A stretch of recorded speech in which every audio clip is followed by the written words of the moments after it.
Several minutes of commercial-free football starts now. Here are the Purple Mortgage Guys. Hey, welcome to another episode of Purple Mortgage Guys. Tanner, Goose, and myself, Brent. Three guys in the home loan business that love talking Minnesota Vikings football. So if you stumbled upon us, I'm going to invite you to subscribe. Throw some comments in the comment section if you've got some questions for the show. We love that and would love to interact with some of the viewers as well. So guys, typically on Mondays, we recap the game from the weekend before. Obviously, we beat the Bears. Starters played, for the most part, key starters played the first half, but not the second. Did cruise to victory. Bears were highly motivated to want the first overall pick. So not a lot of takeaways from the game yesterday, guys, other than maybe some things to nitpick from the first half. Nick Mullins played well in backup duties, definitely a serviceable backup QB. I don't know that we want to hit on much from the game yesterday, but anything that you guys saw yesterday that you just want to throw out there with the Bears going into the postseason here? Tanner, I'll start with you. I don't have anything specifically that I saw from the game. I guess just the one thing that I would want to touch base on is looking at the health of Harrison Smith and Zadarius Smith. Harrison and Zadarius Smith going into the playoffs here. I know Harrison Smith tweaked his knee in practice last week. I don't know how severe it is. Obviously, it's so close to the game. They don't want to take any chances with it and probably just rest him before the playoffs. And with Zadarius specifically, I don't know if you guys saw, he was a half a sack away from reaching a $750,000 bonus on his contract. So I guess for that reason alone, I'm kind of surprised he didn't play on Sunday. Not that we really needed him to, but that's a pretty good chunk of money, I think, for a half a sack. So just kind of makes me think that they're kind of taking a serious precaution with him as well. Every 750,000 helps, right, Tanner? So I think he was dinged up and dealing with a personal matter too, it sounded like last week. Yeah. So not sure what that all entailed, but yeah, being healthy for the playoffs, definitely something to be concerned with. Offensive line, Brian O'Neill being out is going to be huge. We don't know if Garrett Bradbury is going to play. Sounds like Blake Brandel might be back.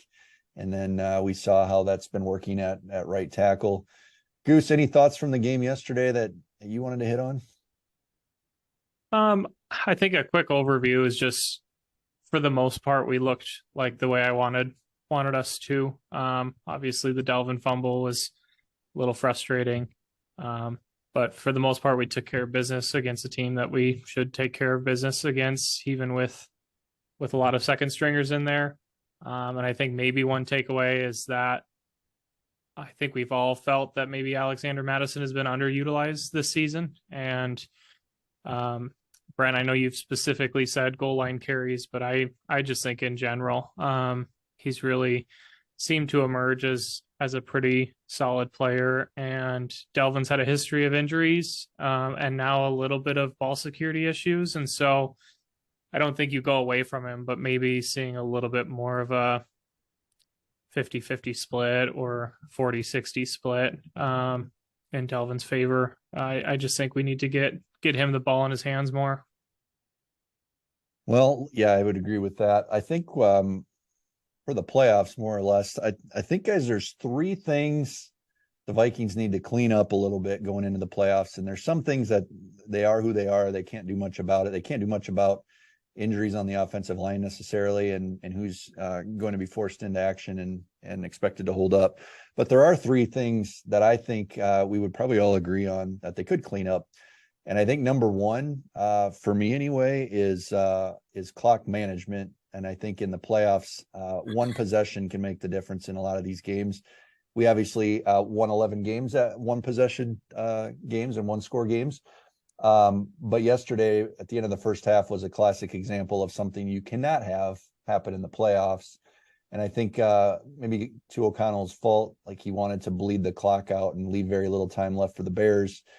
At some point, you got to look at the other side and be like, are we really scared that the Chicago Bears are going to drive down the field in 45 seconds or a minute and put points on the board when they haven't moved the ball all day? And that just seemed to be situation where they ran the ball a couple times, wasted some timeouts. Then Kirk throws it short of the goal line on 3rd and goal, and we run the field goal unit out.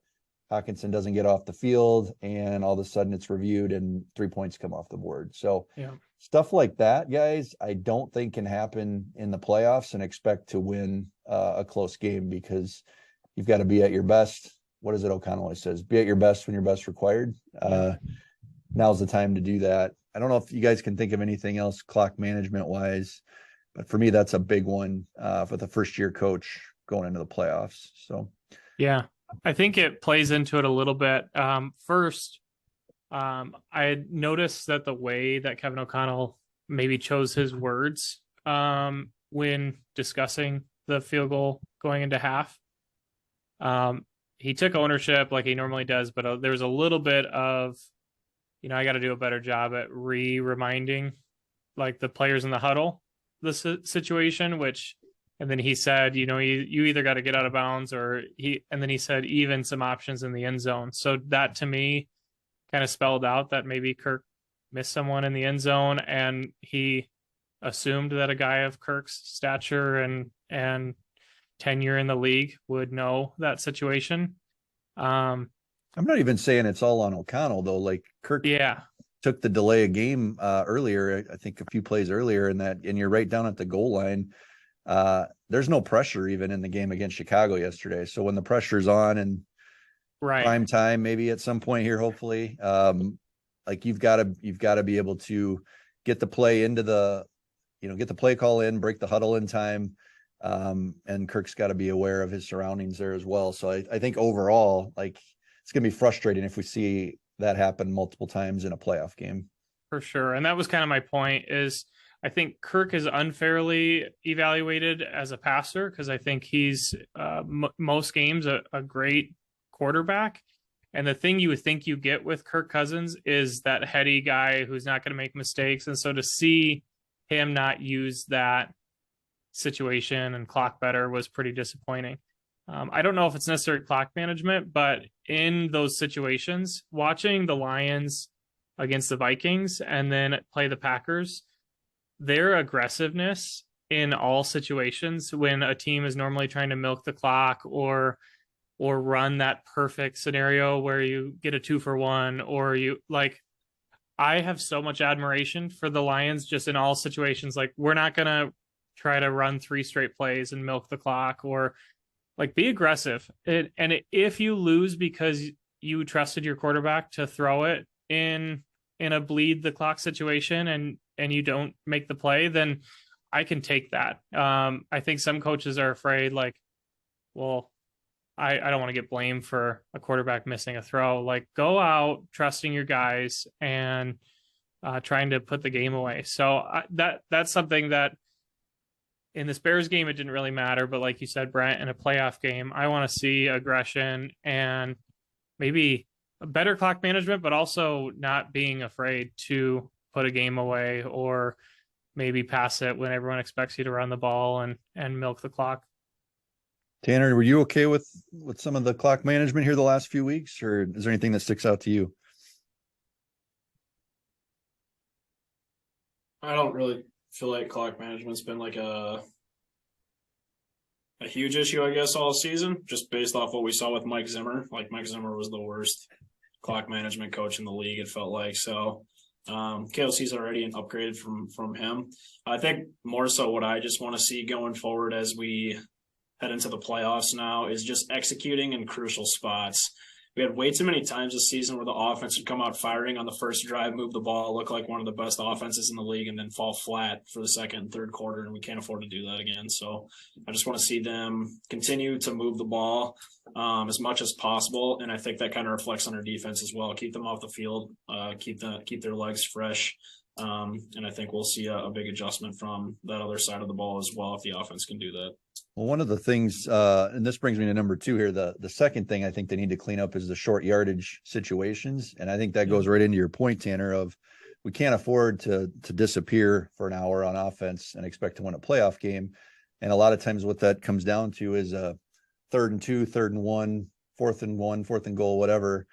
And we have to be able to execute and either keep that drive moving or score the points. And maybe this is maybe Alexander Madison is the answer there on some of these short yardage plays. He seems to be shredding tackles a little bit like Jamal Williams did last night against the Packers, which I don't think the Packers made the playoffs, guys. I don't know if you knew that or not, but I think Madison in those short yardage situations, I feel like Delvin is not gaining those extra couple yards, and maybe Madison's the answer there. So Goose, I don't know, short yardage situations. What do you see from the team there? Yeah. I think we could at the beginning of the year, it looked like we were going to be super innovative. And I know there's some times where we got maybe a little too cute. But again, kind of watching the Lions and just how creative they were, I'd want the Vikings to use Madison like they do Williams, and they use him a lot, and then kind of use Delvin as more of a DeAndre Swift, even though he might not be quite the receiving threat that DeAndre is.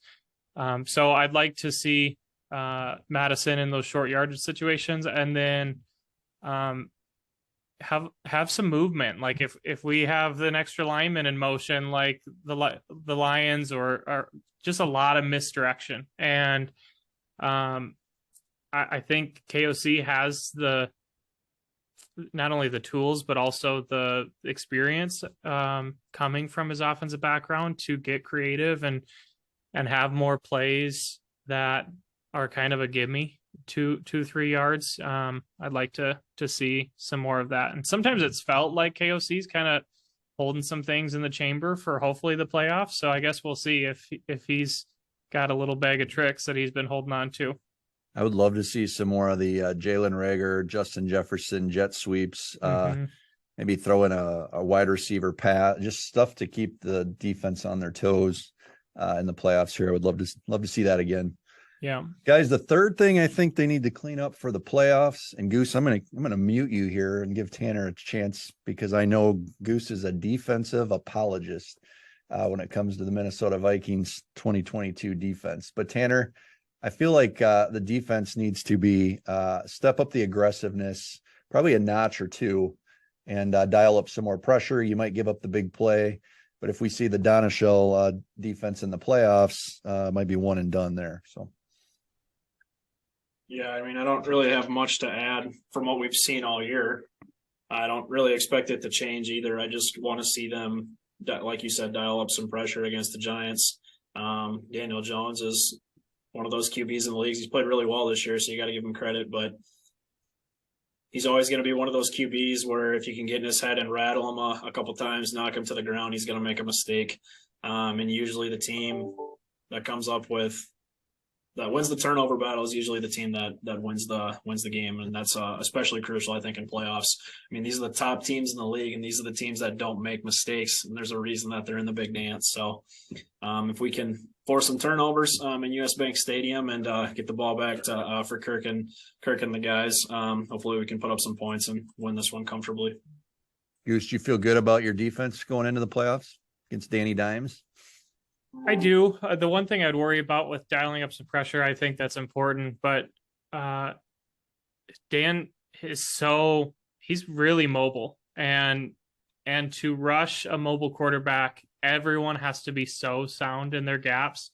And it seems like when Za'Darius is at his best, he's kind of ad-libbing and rushing from any angle. So that would be the one thing that really makes me nervous. I think you got to use Brian Asamoah on some blitzes and just make sure that you've got guys containing and sound to their gaps. That would be the main thing that would worry me is typically on a blitz, you're going to have tighter, coverage and corners not looking back at the quarterback. And if you don't maintain your rush lanes, then that's going to be a big running day for Daniel Jones.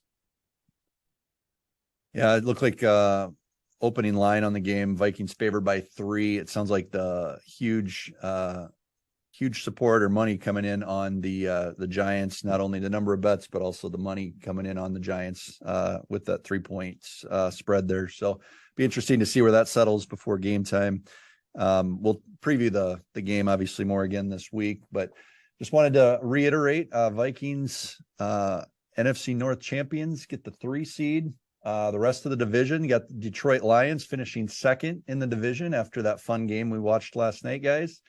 Packers third in the division. Aaron Rodgers possibly his last throw at Lambeau Field was an interception, and quite a way to go out on Sunday night when they didn't make the playoffs. And then we've got the Bears, who GM Ryan Poles said back on January 31st, we're going to take the NFC North and never give it back. So maybe that starts in 2023.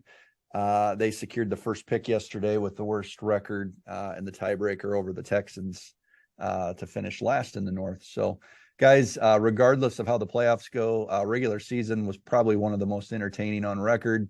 And we had a lot of fun, a couple of blowouts that were super frustrating, but overall 13-4, Coach O'Connell's first year, dealing with some injuries, which every team does. But watching JJ really solidify himself as probably the number one receiver in the league, just a super fun year. So Tanner, any closing thoughts on the regular season from your perspective?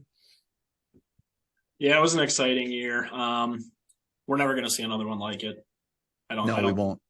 That's something we'll ever see. All the come from behind victories this year, and especially to have them come from a guy like Kirk Cousins, who has always, since he's been in the league, just been labeled as that guy that coughs things up or freezes in big moments. He did the complete opposite of that this year. Just to see this Vikings team fight adversity all year and win the NFC North pretty handedly was super exciting. So got to focus on the playoffs now. Should be a fun one. I was thinking about this in the back of my head yesterday, but how funny would it be to see Ed Donatell's defense in the first round of the playoffs after what seems like they struggled all year, just like shut out the Giants at home, and we actually win a game like against a good team by more than 10 points. So that's what I'm looking for. That's what I'm looking for here in the first round. So should be. I also don't know if you guys, I just want to throw in, if you guys had a chance to see Nick Gates, the Giants offensive line, his comments that he had. Yeah. Thought it'd been quiet. But US Bank Stadium, he thought he would be longer. So challenge accepted. I think it was kind of quiet that I was at that game, and it was right before Christmas. The huge blizzard had just hit. It seemed a little bit dead in the stadium that day. So hopefully the playoffs you got all the Midwesterners taking Mama and Peapot their first game for Christmas.